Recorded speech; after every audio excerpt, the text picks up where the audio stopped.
once we come through, you can talk and do the thing. Okay, we're not live now, are we? We are live. Oh, we're live. So, well, I'm going to change this over. Okay, here we are. Geoff's just getting himself all hooked up there. But welcome to the last week of our 6-week Summer Read-Aloud Experience 2026. You guys have made it to the end, and we're very, very grateful and excited that you've been with us through the 6 weeks. We know that there's a lot of people who prefer to watch this at other times, later, but some of you have been on the live chat every time, and that really means a lot to us. And Geoff and I have really enjoyed and looked forward to every Friday. It has meant that we've had to reread, 3 of the books, and that's been fun too, to just see whoa, there's a lot going on there, Geoff. I'll be there with you momentarily. See, it's very technical here. To just see the different styles of people that we've written about, the different ways that they have fulfilled their calling and followed their vision. And it's been quite fascinating to read 3 in a row. It's like gymnastics over here in the corner. Okay, so in the chat, if you're here, please say hi and tell us where you're coming in from. And hi, Houston, Manuel, and Anna. And Elena says hello. Oh, we're just so glad you're here. It's really lovely. It's something, as I said, that we really look forward to. And okay, well, tell us in the chat if you have finished Klaus's book. Klaus-Dieter John, here we are. Here he is. Let us know if you're finished. Yes. Jeffrey, you're here. Finally, I've untangled the mess. I had to take them off for a minute and rush and get something, and they all got tangled. It's not easy. Yeah. It's not easy doing this. No, it's a lot of fun, and I guess all of the advice is don't take it too seriously. Just kind of go with it. So we're trying to just stay light with it. And if it takes 4 minutes to put on your... Oh, no, it's not that well. Could be. Anyway, it's fun to be here. It's kind of sad. I've been enjoying these Friday afternoons. And unfortunately, this is the last one of the Summer Family Read-Aloud Experience. Yeah. So we are here to talk about, Elijah's family finished the book last night. What did you think? Geoff just finished it this morning. I finished it yesterday, so I'm the big winner here. Well, technically I wrote it, so I had finished it before. But yeah, in a while. Your epilogue was so beautiful. Well, thank you. Thank you, Elena. That's very touching. As we've said before, the longer that I talked to Klaus when we were down there, because I was getting near the end of the book. Hi, Doris, from Oregon. That's awesome. And Colorado and North Carolina and Texas. Woohoo! We got the American contingent today. The closer I got to finishing it, and Klaus is, you can see now just how precise he is and how much he plans out things. And he would ask me, how many words is your book? And I would say, well, they're between, 40 to 50,000 words. And he's like, and what is your word count currently? And I'd sort of tell him, well, it's hard to say exactly, but I'm in the ballpark of this. And then he would be like, I do not possibly see how you can finish this. We will have to have a sequel. And I was like, oh my goodness. And each time, I'm the professional writer, so I'm like, no, Klaus, it's going to be fine. We'll wrap it up. It'll be great. You'll love it. Don't worry. And the whole time he's saying this, I'm like a duck, with its feet under the water, like paddling furiously, thinking he's right. There's no way that we can wrap this up, because this is one of the stories, that is, the longer it goes, the more threads there are to follow. I mean, some people stories are kind of quite narrow, like Louis Zamperini. He does this thing, he starts a foundation. His foundation supports, particularly boys, troubled boys, youth. And it's sort of a through line that you can follow. But with Klaus, as you can see, I mean, it's just every branch branches to more branches that branch. I mean, you could do a whole book on his, radio ministry, or on his musical things that he's doing, his concerts and things that are becoming very well known in South America. I mean, it's a lot. So yeah, and then, as I said, as I was just sitting there with him in his beautiful office, a magnificent view out over the mountains, and I just thought, we're just gonna do an overview of everything. Just tell me everything you've got planned, everything that's in your heart, Klaus. We'll just do it that way. And there's a lot of people you wouldn't feel comfortable doing that with. I mean, we have been around missionaries for a very long time, and there's, some people that would walk you through their field of dreams, and you'd, think, well, that may or may not happen. Certainly, you mightn't want to commit it to a book that was going to be read for 20 years and compared against your predictions or whatever. But with Klaus, I felt very confident that if it's in his heart, he's going to get it out, and it's got a good likelihood of happening. So and then to keep up with him on his website and things, and see all these things are coming to pass, and it's really been a wonderful experience. But you got there, but you did struggle with the end of the book, even though you'd made promise, remember? And because you were home here, like, how am I going to finish this book? Mm-hmm. How am I going to finish? And what had happened was, 5 years before, when we were writing the David Bissau book, and I'd gone to Australia, and I sat for a week and interviewed David there, and he was one of the most remarkable men I've ever met. And at the end of writing his book, it was like, it's not complete. It needs something to round it out. And then that was the first time I wrote an epilogue from my perspective. And then remember I said, well, why don't you think doing what I did with the Bissau one? And sure enough, you were a little dubious at first, but you did, and it worked perfectly. And I'm reading it this morning, I got tears in my eyes, like, oh my goodness. Yeah. No, because we have a pattern for our books, and we don't like to deviate from that pattern.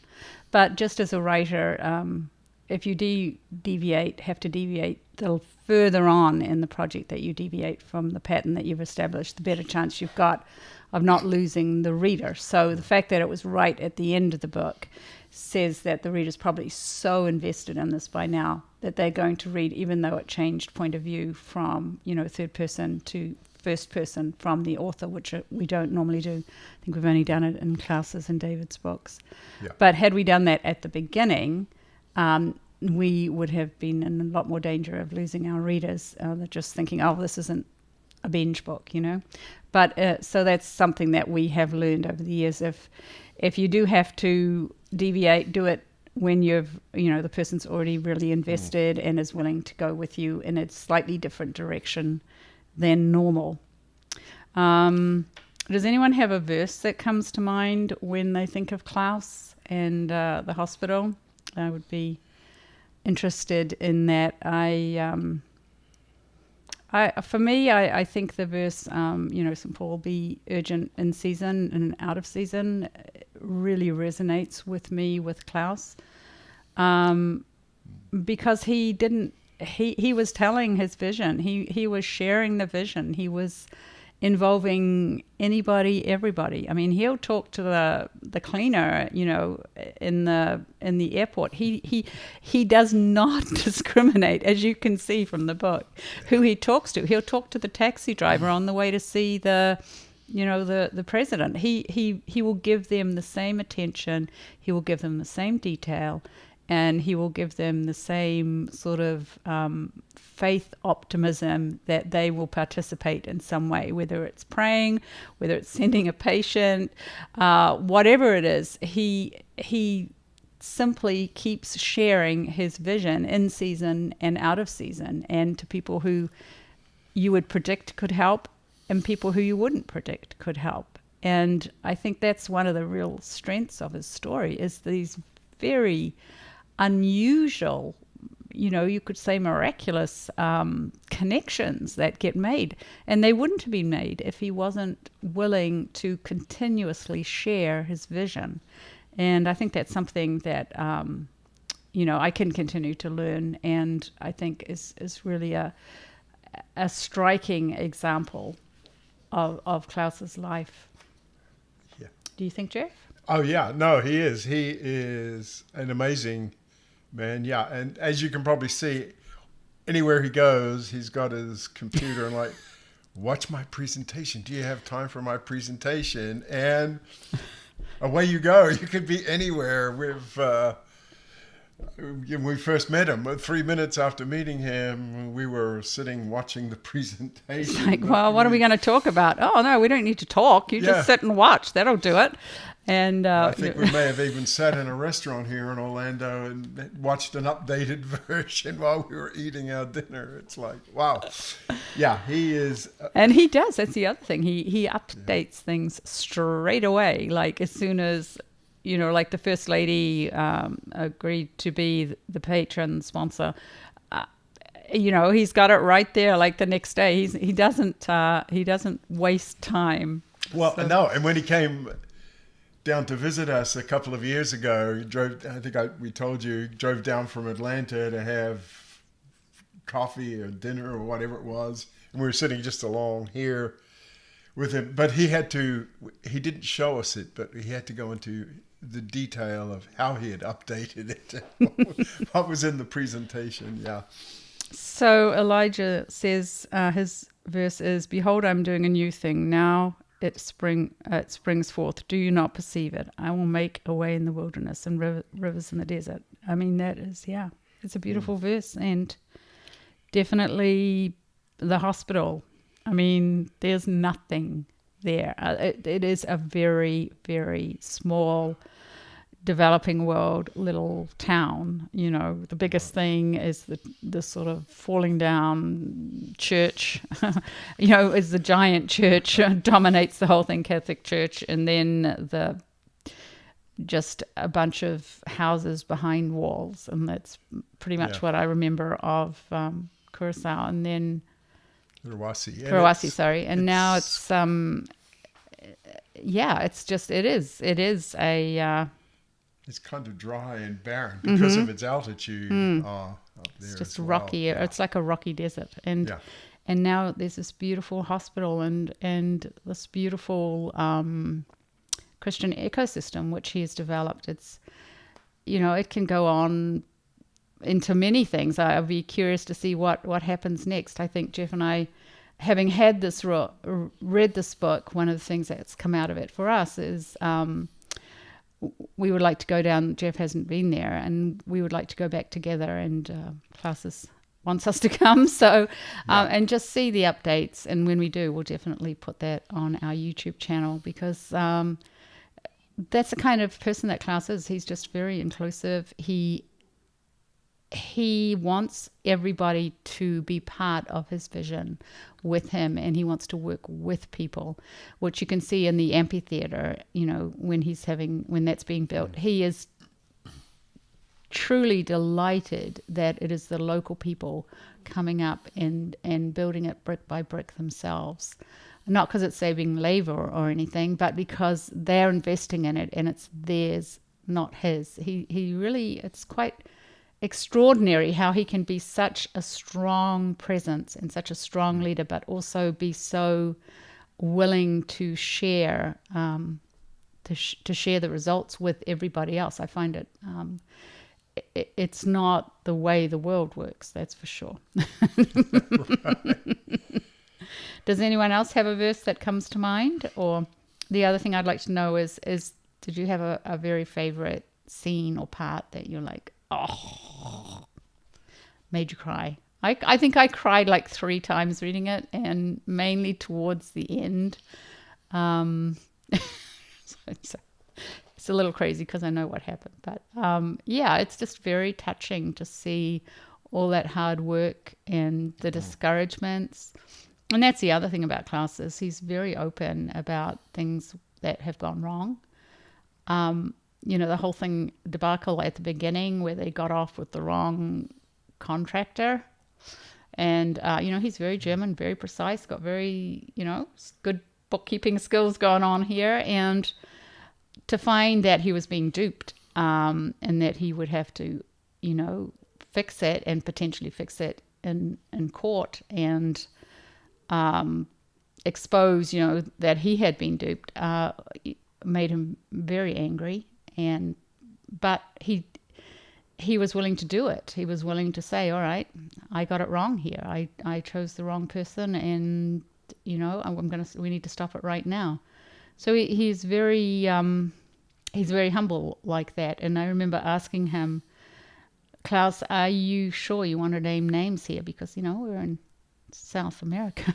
Like, people have guns and, people can freeze you out of situations. And I was like, are you sure that you want to name names of these people? And he said, yep, absolutely. This is what happened. I'm not ashamed. And I've got the paperwork. I'm standing behind it.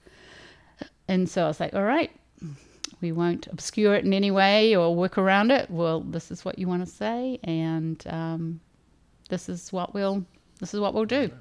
So that was kind of the kind of who Klaus is. He just faces things head on, says what needs to be said, really, and very, very. He's very charming, and he's very sincere, and he's very.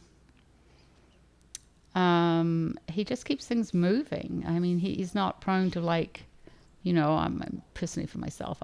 I'm can get discouraged, but he seems to be able to just keep the vision in front of him and keep moving, and I think that's seen in the hospital for sure. Yeah, and he has tremendous energy, doesn't he, to do that? But he's an immensely likable man to be with, and has so much actual experience and wisdom in doing what he's doing, and actually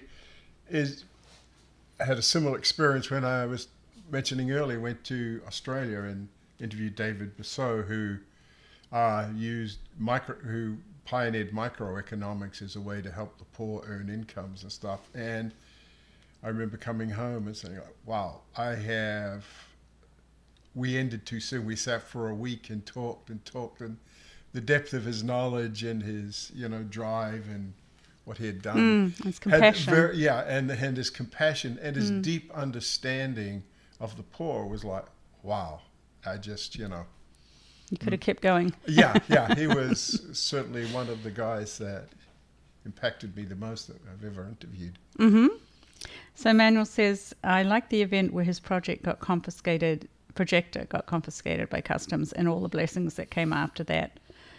I totally agree. And he could have become so discouraged by that he didn't give his laptop talk, to the guys at the projector store. I mean, he could have been so bummed that he just I need a new projector. And he could have, as would be natural, he could have gone on about how, crappy customs was and how they, didn't understand this and how hard it is to get it. I mean, that would be the natural thing that you would say. And he would have got a lot of people probably going, oh, yeah, we agree. Last time but instead he didn't bond with them on that level. He rose up and continued the in-season, out-of-season thing. He's like, well, right, here's another opportunity to share. If there's one person in the room, that's an audience for Klaus, and out comes the computer. And then that led to so many blessings. I mean, the telecommunications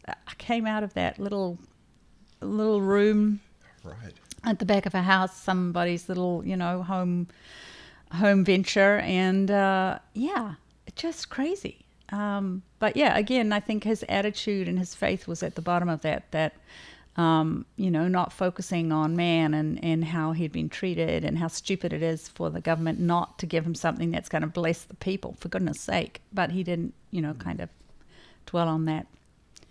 Yeah. Excuse me. And then Enoch says, he who is Hi Enoch. He says 2 parts he liked a lot. He got the chapel funded. Yeah. And the chapel is beautiful. And it has truly beautiful stained glass windows, which stream light down onto the front of the altar and stuff. It's just really, it's a beautiful, beautiful building. And when he got the First Lady of Peru to help him as a sponsor, yeah, that's really, I mean, that's genius. Don't you think, Geoff?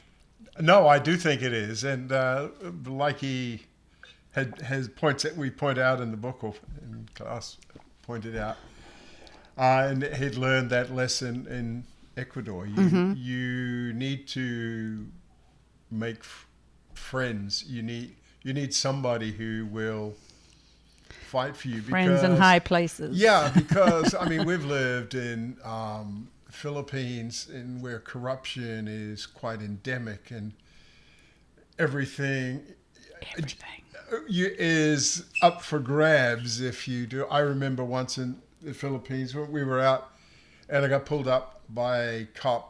I didn't think I'd done any wrong. I think you had not come to a complete full stop at a roundabout. At I mean, I think you roundabout, were at fault, but Lord knows the traffic. Everybody's at fault all day. Well, yeah, you don't know. And so I had to get out of the car, leave the family in the car, and accompany him to. They had this little traffic booth.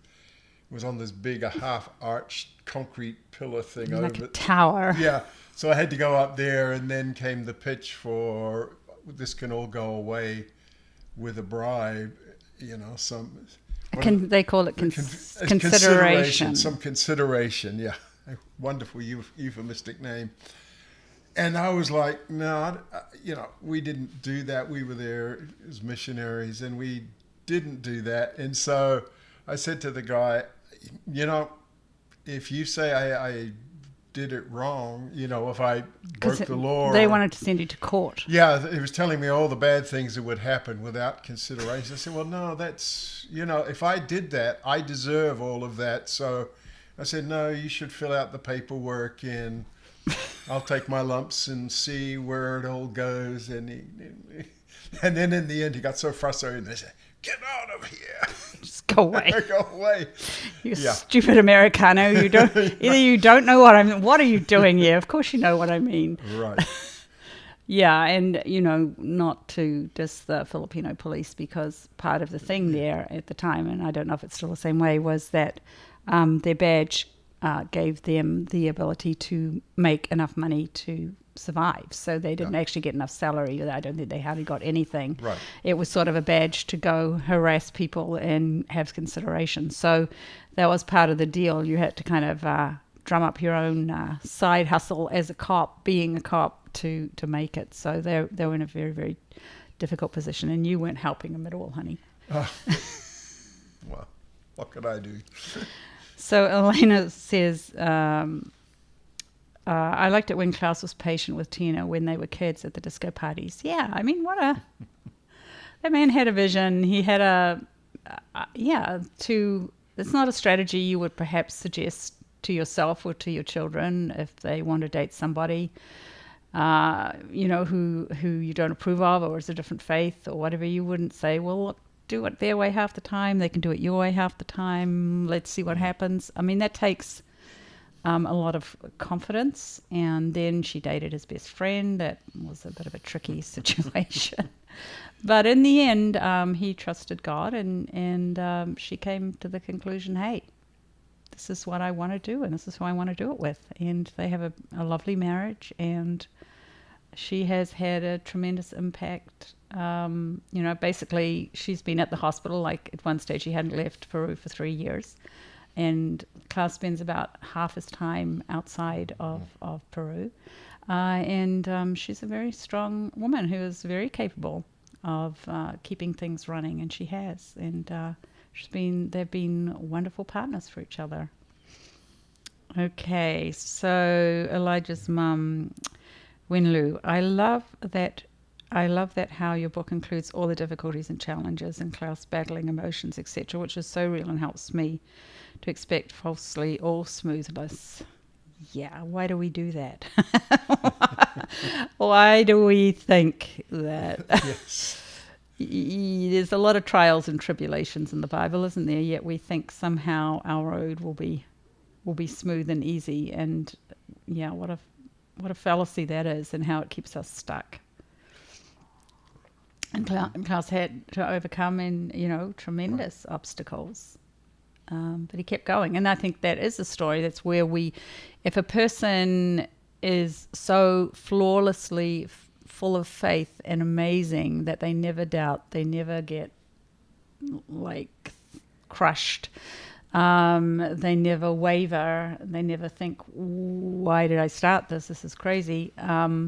There's not really a story. The story is in the obstacles. It's in how a person navigates the difficult situations. I mean, think of Lillian Trasher. She had some incredibly difficult situations. She had children who died. She had, troops that came to shoot them down. She had to be evacuated. Some of the kids got taken away and taken to other homes. And it's through all those things, she managed to get up again and get going. And that's what makes her a hero, not that she got there and someone said, oh, you want an orphanage? Look, here's a building with, accommodates 50 people that we just happen to have built and don't know what to do with. Would you like it? And yeah, we'll keep the pantry stocked. And, that's not the story. Well, and that's why there is really no story there. I mean, things are happening, and that's what, when we come to write a book, we're looking for, because we all know we get frustrated. Sometimes we lose it. There's all of these things that we go through. And so sometimes we could lose perspective. So you come to a story like Klaus, like different, Lillian and others in the series, and you realize, these people managed to achieve something as missionaries and help people, but they went through struggles just like that. They blew it. They got angry, or sometimes they, just decided they were going to quit. But it's that struggle, in mapping that struggle that they go through. That's the story, because they remind us that, of ourselves. We are human. We have all of these things. But if we persist, we can accomplish something. Right. And all three of the books are all three of the people that we write about, Louis and Lillian and Klaus, all have things they have to overcome in themselves, and then physical things, outside of themselves.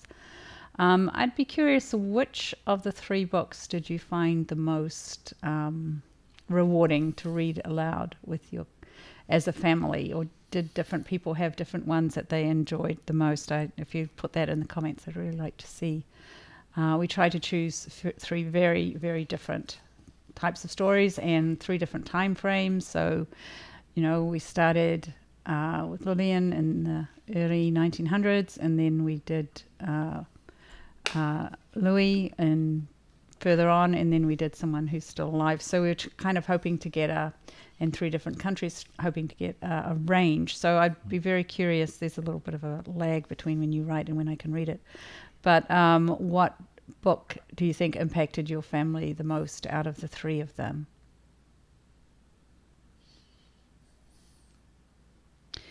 And Elaine says Louis Zamperini was really interesting.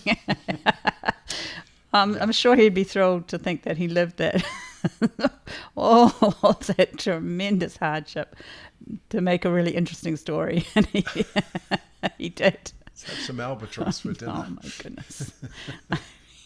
Louis is Louis is one of those stories that it's hard to believe that we haven't exaggerated it, but there's enough contemporaneous information out there that there's, in the newspapers, and he was such an unusual person, from the day that it happened, and still holds the record, I think, for the longest time to be alive in an open craft in and definitely in the military, I think. But yeah, he's. And if you like that book, you should really read Jake DeShaze's book, which goes along in parallel with that. Yeah, they seem to be very similar personalities and similar upbringings. They both came from very simple families, and sort of the military thrust them into something that probably normally they would not have ever, they'd have to have some extraordinary circumstance because I don't think either of them really had the kind of career drive or anything like that to get there. I mean, they were pretty much just go with the flow. Elijah says, Wenlu's question, when Klaus and Tina had the hospital project in mind, was the idea formed by them or did they receive the vision from God? If former, how could they sustain the vision with faith? I think it was a real mixture. I think from the time they got married and when they were dating, they wanted to be medical missionaries, and I think very quickly when we wrote about them in Africa and then in Ecuador,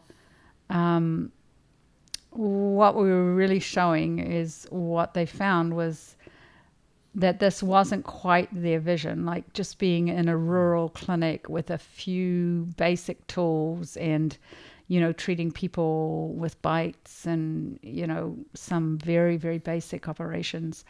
This was not the vision, I think, that they had, or which they believed God had for them. They wanted and saw something quite different, something that actually didn't exist. This kind of, hospital in the middle of nowhere for Indigenous people, which was self-supporting and attracted the very best in the world. I mean, that did not exist. And so I think it is a real mix. I think God put that kind of excellence for that in their hearts. And not to say that it wouldn't have just been, someone who goes to a rural clinic like, who did we write about? The woman in Africa. We've written about a lot in Africa. Which one? The doctor. What's her name? Doctor. Not the one in China. No. The one with the hot water bottle. I know that's a strange one. Oh, strange. Mary Slessor. No. I've forgotten. Now I have to find it. Helen Roseveare. Oh, yes. Yeah, so Helen Roseveare, right. She was alive during some of the same time as Klaus, and she was a doctor who felt called to Africa, but she worked in a very, very low-key clinic and did what she could in her way, and I think that was God's plan for her, and her vision was to do that. But the more that Klaus and Tina tried to fit into that vision, the more they saw, the more restless they became. They were like, we're close, but we're not there. And then I think, when he was in Ecuador at the Shell hospital, I think that's when God really sort of started to speak to his heart, and he started doing drawings and architectural plans and things. And I think that's when it really started to... Yeah, I think so. And then, of course, at that hospital in Shell had been there a long time. It was originally started by the Shell Oil Company, and then when they pulled out, it was left. And then the version that he was in was bigger than the one that figures in the Nate Saint and Jim Elliott books. It had been expanded, but it was there. It was established. It had been there a long while. Meanwhile, and as he wanted to work with the Quechua people who are in the mountains of both Peru and Bolivia. And so he went, and it's sparsely populated. It's very rugged country. And he wanted to do something there because there's very little really good medical facilities right down the center. Yeah, so that was part of what the drive was like. Well, they got other doctors came and took over from them in Shell, but he went and wanted to start something. And so, Klaus was, probably still is, an incredibly skilled Surgeon. His teachers and other doctors in Germany, I mean, really didn't want him to leave. They felt like they were losing a good doctor, a great surgeon. So he went and wanted to bring, as he did, because I think he wanted to provide an incredible facility that would provide a level of medical care for the Quechua people that was above anything that they might have been able to imagine. But I think he also had in mind the idea that, well, so many missionary hospitals and clinics are sometimes chronically underfunded and understaffed, to show that, look, you can do this. You can, if you trust God and you put your whole heart into it, you can create something that blesses. And that's the interesting thing, is that first it was driven by the medical part of just coming and doing that, but now the whole community is involved, and there's radio stations, there is, the school, they have a big arts music and arts festival there every year, and it's known all over that this is, and when you go there, you're really impressed by the facilities. So when Lou says, for you two as authors of these heroes books, did you start writing with a clear calling from God, or was this a good idea? Not meaning to challenge you, but I have present decisions that are hard. And well, I would say that we did sacrifice a lot to become authors. It's a very long story. We started out in the Philippines, and we were a young couple with one kid, one on the way, and we sold our house basically, and we gave everything that we had. We did have a calling to go to the writers' school, and other people helped us along the way. It was very much a team effort, but we did have a calling to write, and we wrote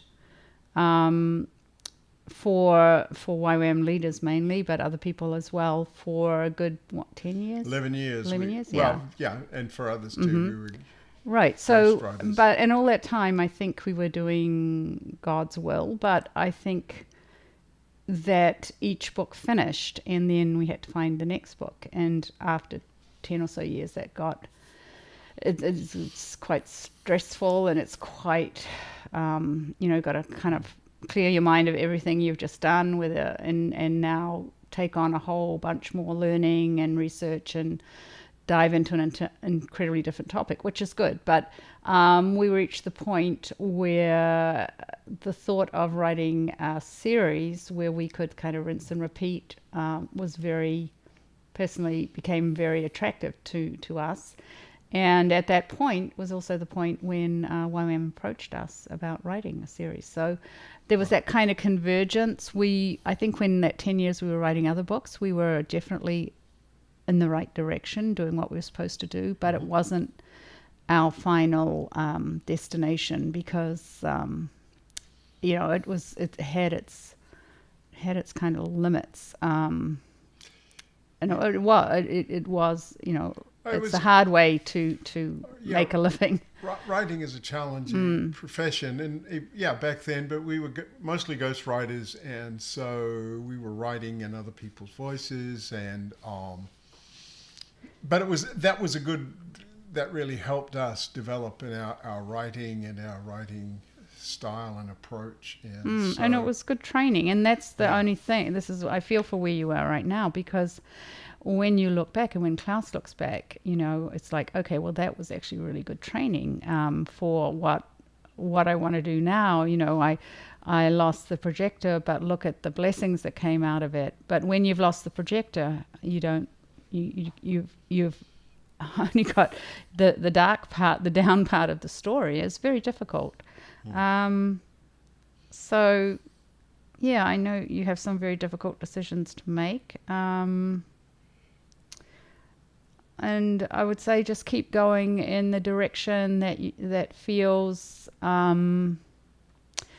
like the right fit to you, as you pray, and hold it lightly, because once you're moving and then you can be kind of, redirected. If you, stay still wondering what the right move is, that can sometimes be not the right thing to do. That, when you're moving, a ship's moving, it's easier to redirect than if it's just tied up at the wharf waiting to know exactly where its destination is.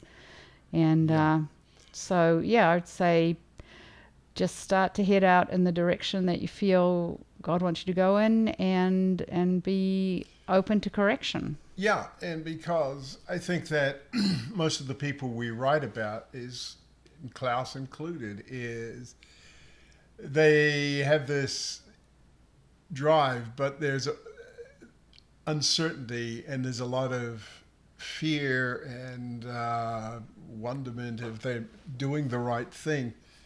And so, but it's their determination. It's like Lillian, wanting, or some of you may have read Gladys Aylward.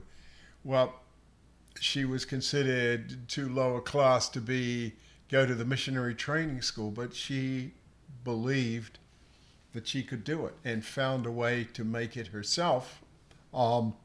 So, we push. We were like that when we showed up at the writing school. I absolutely doubted that writing was for me. But it turns out it was absolutely what we had the gifting for as a couple coming together. We'd never sat around and said, oh, I think we should be writers. It just happened and came together, and then we were like, oh man, we are complementary partners in this writing process. So, but you just, like everything, and like Klaus, to get to where he is today with his diopsy is, pushing through some hurdles. All of those presentations that he gave, not everybody gave, some of them just like, nah, it's not for us or whatever. But he wasn't discouraged. He went on, okay, there's another person over there. There's a world full of people. And I got my computer, so yeah. So I hope that helps. I know it's very difficult when you've got particularly very stark decisions to make, which we've had to make as a family many times. We've lived in, several countries. We've lived in some areas that you don't typically think would be a fun place for a young family. But yeah, it's difficult. But if your heart is in the right place and you start to make moves, that either the doors will continue to open or they will continue to close. That's my personal belief. But if you're just sitting there kind of intellectualizing it, then nothing can happen. So that would be what I would say there. And keep reading our books, because each person has got their own way of being guided, their own, they have their own journey, and maybe you'll find some things in there that resonate and continue to resonate with you in that. So we are getting to the end now of our week 6. We'd like to kind of, one thing that we found, we didn't know at the beginning of the 6 weeks, we had never done anything kind of directly relating to our fans before, except a few maybe talks at bookstores or something like that. We didn't kind of know what would come out of it, or what we would enjoy, or what you guys would enjoy. So one thing I'd really like to do is to ask you to, what would you like to see us do next in this kind of field? Drop it in the chat. Yeah, drop it in the chat what you would like us to do next. One thing that we have loved is doing the kind of the legacy material around Klaus and Lillian, and we're going to do some on Louis too. So we're going to keep doing that.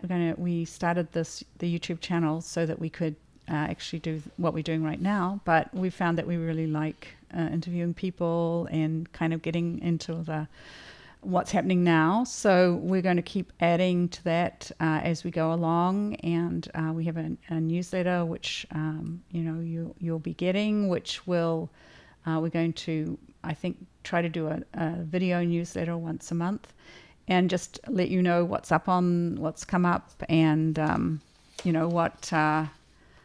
what we've been up to, what's new on our YouTube, where we're going, who we're interviewing, that kind of thing. So Wendy says, I like that you picked 3 books of different kinds of people and each had their own personality and gifts.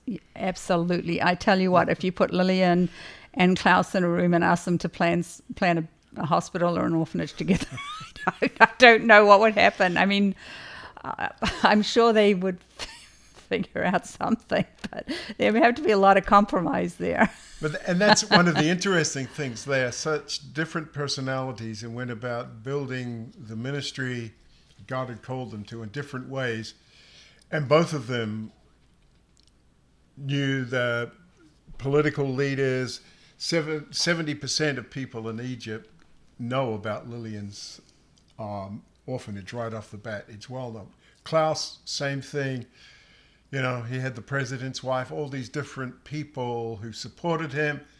The government knows him. Sometimes they come to the hospital with people to show them the shiny hospital that's up in the mountains. So they produced something that was blessed and ministered to people, but they went at it in completely different ways. Yeah. So I think that is one of the things, and one of the really refreshing things after writing 82 books is it's just always interesting to dive into the next book because everything can be different. Like Lillian and Klaus, everything about them, the way they approached, the way they thought of things, the way they did things, couldn't have been more different. And I find that's very refreshing. It's not a one size fits all. As Elijah says, it helps me to expand my understanding of serving God, that I didn't have to be a different type of people. No, we don't have to be. We can be who we are, and there's a place for us, and there's something that we can do that is unique to us and to our circumstances and where we are right now. And that's the exciting part. And I think each of the people we write about, they go on a journey because God has made you and created you to be with a brain and with a whole heap of things tied up inside you. And it's our job, and it's the job of the people we're writing about, to begin to understand who they are and how they can use that gift to bless people like us. We never started out wanting to be writers. It was as big a surprise to us that we ended up writing, and all the people that have read our books now, it's quite amazing. But so it takes a while sometimes to have and we go off on little tangents, but then they all thread back together. You're like, yeah. Wow, when we actually got into the country, into the US, which we needed to be in for the resources at that time before the internet, we were petitioned as foreigners under the special talents and abilities, which is like how acrobats from China get in, that kind of concert pianists or whatever. Yeah. And one of the things was that you had to have some kind of recognizable degree or credential in line with what you were saying what your sponsoring party said was something they needed to have you, and only you. Like, no one in America can do what you're doing, so you have to bring these people and let them in. That's kind of what the visa's for.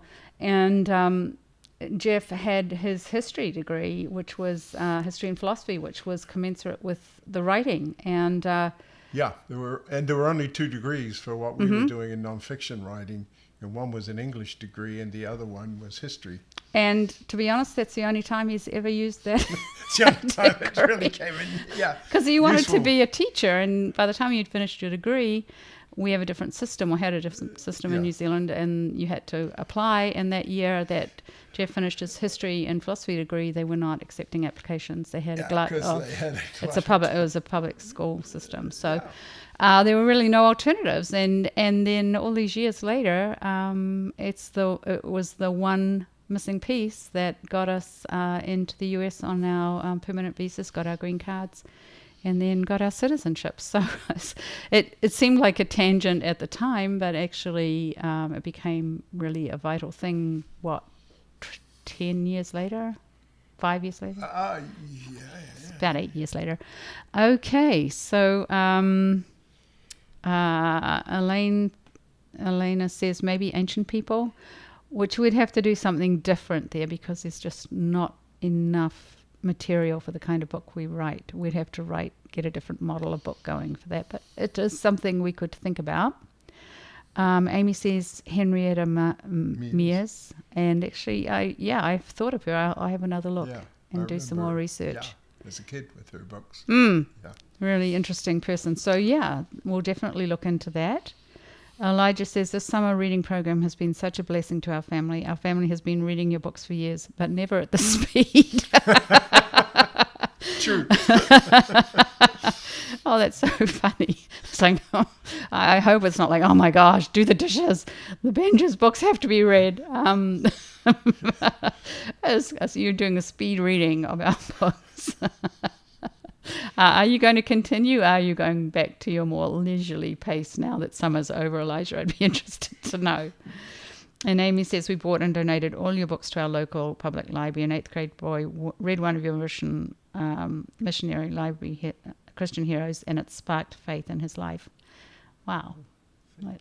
That's truly amazing. Thank you. And that's, wow. That's something that we actually, a lot of people give our books away to the next person. Or I remember we had this one book in Peru that I had seen, and they put the person who reads the book before they hand it on puts their name on the front cover, and I think there were like 50 names or something in the front cover of one of our books. And I was like, this got handed to 50 people, this one book, and look at us with all our books behind us. We hoard our books. Well, we have to have a copy of each one of them, but it's easy to just put something that could be a tool or a spark to someone else, put it on your shelf, and then not access it for 30 years or never open it again. So if that's the case, if you're finished with your books and you're not going to open them again, donate them to the library, give them to somebody. Find a church library, start something with what you've got, because they're not going to do any good sitting on the shelves. So keep them moving. They do, yeah. Well, was it recently? We were at Goodwill, remember? And for the first time ever, I found 2 of our books in the books that had been donated were being sold. Yeah, we're like, that's great. That's great. But the interesting thing, we had to go back for something the next day. The books were gone. We're like, yay, somebody found our books for $1.50 each. That's fantastic. And somebody who probably would not have, gone out online and found them. So Elijah says, finally, brothers, whatever is true, whatever is honorable, whatever is just, whatever is pure, whatever is lovely, whatever is commendable, if there is any excellence, anything worthy of praise, think on these things. And when you have learned and received and heard and seen from me, practice these things, and the God of peace will be with you. Yeah. It's not the God of everything going well all the time. His peace is in the difficult times, isn't it? So thank you for that. All right, so we're going to wrap it up here. We have, the 6 weeks has been a kind of transitional time for us, trying to figure out what we are going to do next. We've got our journal course, which you can link to our website and find out about. And then just last night we were like, we got an email from a YWAM leader in Malaysia, and they have asked us to adapt our journal teaching to missionary students. Yeah, missionary communication. Yeah, so that's pretty exciting. So we're going to jump straight into that when this is finished. We're going to take our journaling material and turn it into a series of video classes, and then in January we are off to Scotland to teach in an author's training school there. So if you want to come hang with us for a week in Scotland, you can text us too, or email us. We'll put that in the newsletter. That should be. It's a cold time to be in Scotland. I don't know. But it's a fun experience. We speak there every other year. Mm-hmm. They have a writing authors training school. And they have different weeks, but you can just sign up for 1 week. So if you're interested in that, you would be very welcome. We would love to see you there. So Elijah says, your books come to my mind when I think of those verses. They encourage me to have faith. Well, that is wonderful, Elijah.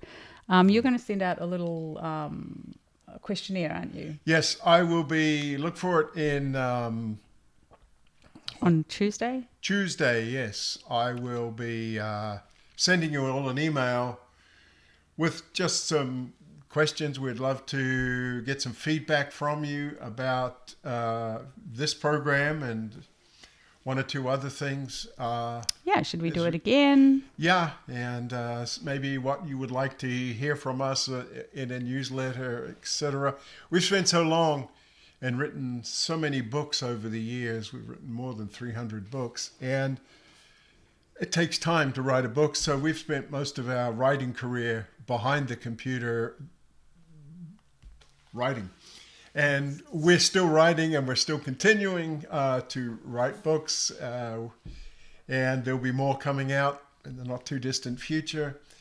And but we also want to, and this is the great opportunity, to interface with our readers a little more, because our publishers and go out to the conferences and they hear all the stories and they get to meet people. But we thought, well, this is a great opportunity. So we've really enjoyed it, and we'd like to do some more things along those lines. So yeah, we'll be sending out an email with just some feedback. You can just hit reply and type in your thing and send it back to us, and we would really, really appreciate that. I think would be very helpful. And we appreciate you, whether you've been able to be at all 6 of these, whether you've watched them later, whether you've read at the breakneck speed 3 of our books in 6 weeks. Or just managed 1 or 2. I mean, we really appreciate your time and your attention, and we hope to hear from you. And if you think it's a good idea, we can do this again next summer, or we can do it over Christmas and do do it again some other time. Christmas time. We could do it next week. Who knows? What let us know what you would like, and we'll work on that. And right. Until we meet again. Well, before you go, just to remind you that if you hadn't noticed, Klaus has we put a video up there of Klaus. I think it's like 17 and a half minutes long. It'll give you a sense of who Klaus is. You must watch it. You must. It's really, really great. And then yesterday, we put up a interview with our publisher, Tom Bragg, who's responsible for all these books and getting them into your hands.